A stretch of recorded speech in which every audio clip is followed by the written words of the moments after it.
Hello and welcome to the 2025 Convention Circuit Recap. Those of you who have been around for a while know the deal. I talk about what I did and saw at the relevant convention this year, while some B-roll footage and pictures I took play in the background. Normally, however, this has just been me going to PAX West and recapping it, as that's usually been the only convention I've gone to around this time. But this year I actually did two other things. I went to the PAX Day Zero meetup for the Seattle Online Broadcasters Association, aka SOBA, to kick things off. Then I went to PAX that Labor Day weekend, and finally, I went to Rose City Comic-Con down in Portland, Oregon. So yeah, I got a lot more stuff to talk about. It's why I've actually had to write a full script for this video instead of just winging it and recording live like I usually do. There's way too much here to rely solely on my off-the-cuff memory. But that just means more content for you, so enjoy. This is my 2025 Convention Circuit Recap. I know that's redundant.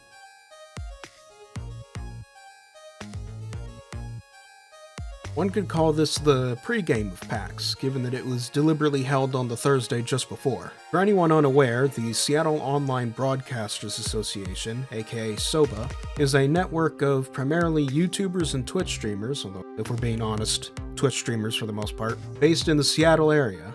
The whole idea is to help them all meet each other and perhaps even build personal collaboration networks where they can shout each other out and stuff.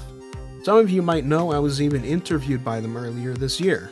Well, every year they do a PAX Day Zero meetup in the GameWorks right across from the convention center, which is a way bigger meet than anything they usually do, since it's got people coming from all over to not only attend them, but also PAX.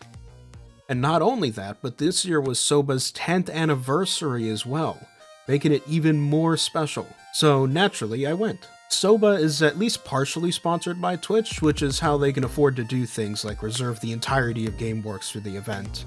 And there was even a whole collection of free goodies people could get if they were VIPs such as myself, since I'm also in the Twitch VTuber Creator Club. I got everything from a Twitch logo throw pillow to a water bottle and cup to a third-party Xbox Series controller that I now use for my PC controller games. It was pretty cool. I chatted with some fellow locals, ate some decent bar food, had this cool SOBA branded cupcake. There was even this group of people who basically played War with the Final Fantasy MTG cards they had, and everyone was super hyped and gathered around to watch. It was a good way to kick off the whole convention circuit, and that was just one night.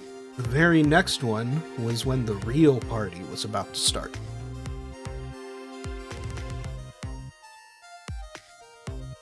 Okay, so while the party may have technically started on Friday, and by party I mean PAX, I didn't go that day. Because me and my parents, were double dipping this year. We had to play it a little cheaper. It's a yearly tradition for me and my parents to go to PAX at least. We've come to love going to conventions, so we gotta do at least one every year. On Saturday, though, I was on my own. I basically acted as the scout for us, exploring the convention centers and getting a feel for everything to see what is and isn't worth waiting in line for, since Saturday is not the day to do that for anything. Here's some convention advice for you. Saturdays are always the busiest days. If you're going to be at a con for multiple days, use Saturday to scout and maybe shop around, and use the other days to wait in line for game demos or meet and greets or whatever other activity is there. One of the first things I did was drop by the booth for a group called the Cookie Brigade. They had given out free cookies during the SOBA event and were doing the same thing at PAX, only asking for donations if people wanted to do so. I got my hands on some thick mints, as they're called, essentially fatter thin mints and legally distinct, and on Sunday we grabbed a few more cookies as well. I did end up making a decently big purchase at the tabletop exhibit hall in the form of physical Gwent. Yeah, Gwent has a physical version now, based off of the one in Witcher 3 and not that Hearthstone competitor thing that failed. It's this big old box of cards, a few tokens, and a paper playmat, amongst other things. And it's Gwent. If you like Gwent, then you know what you're in for, because it's exactly that. It's the same rules and everything. In that same building, there was also a small museum exhibit dedicated to art from Nintendo Power magazine. It had old pieces of drawn art, models used for photos on the covers, and even that big creepy Mario suit thing. After going to another Soba meetup in PAX itself, meeting my friend, and then eating a pierogi, I went to the exhibit hall for the actual video games. Bandai Namco was front and center alongside MTG showing off the Spider-Man set, with Bandai showing everything from Digimon to Code Vein. I actually got to play the Digimon game on Monday, and it's pretty good. I'm looking forward to it. Shrek was next to the Larian booth for some reason, and Borderlands, as always, was there with a massive statue. Atari sat close to the indie games, showing off their modern version of the 2600, which is still really cool.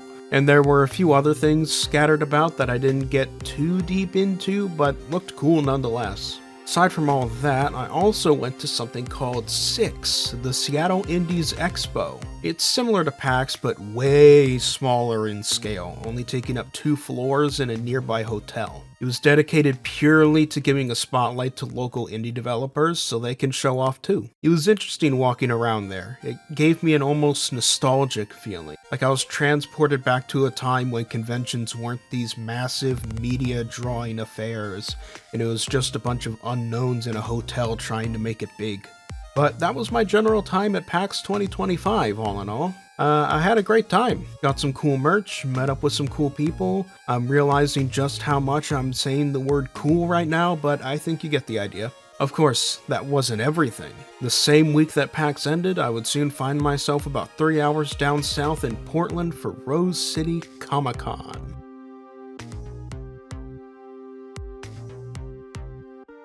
About a 3-hour drive on the Thursday of the same week PAX ended, and suddenly I find myself in a hotel in Portland right across from the convention center hosting Rose City Comic-Con.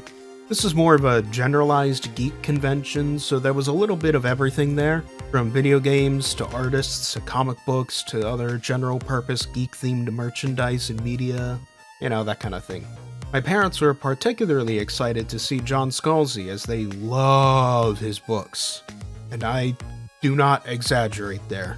However, I was there initially to see Erica Mendez, the English voice actress for Retsuko from the titular Agretzko. Funny thing though, I found out while I was there that she's also the English voice actor for Gon from Hunter x Hunter, a show I've never seen but I know of.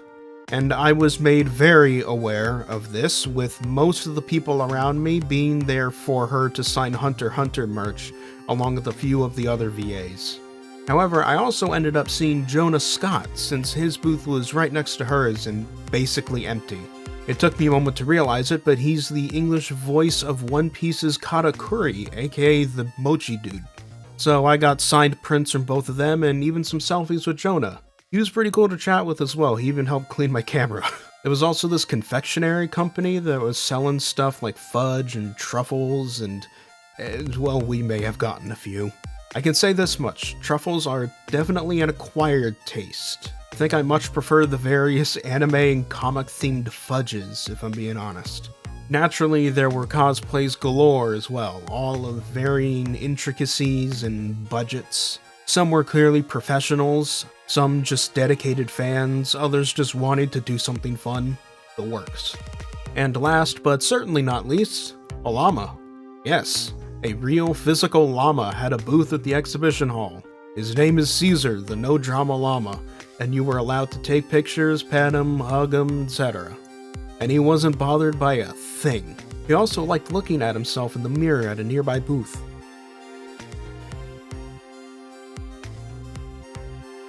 And that was my full convention circuit experience this year. There were a few other things like a nearby game store next to the Portland Convention Center and stuff like that, but I think I've gone over all the important bits. I know this one took longer to come out than usual, but I hope you all enjoyed this recap regardless. This has been TheRatMan, and I will see you all later.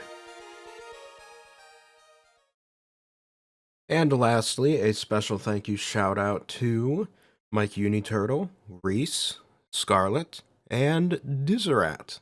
Thank you for the $5.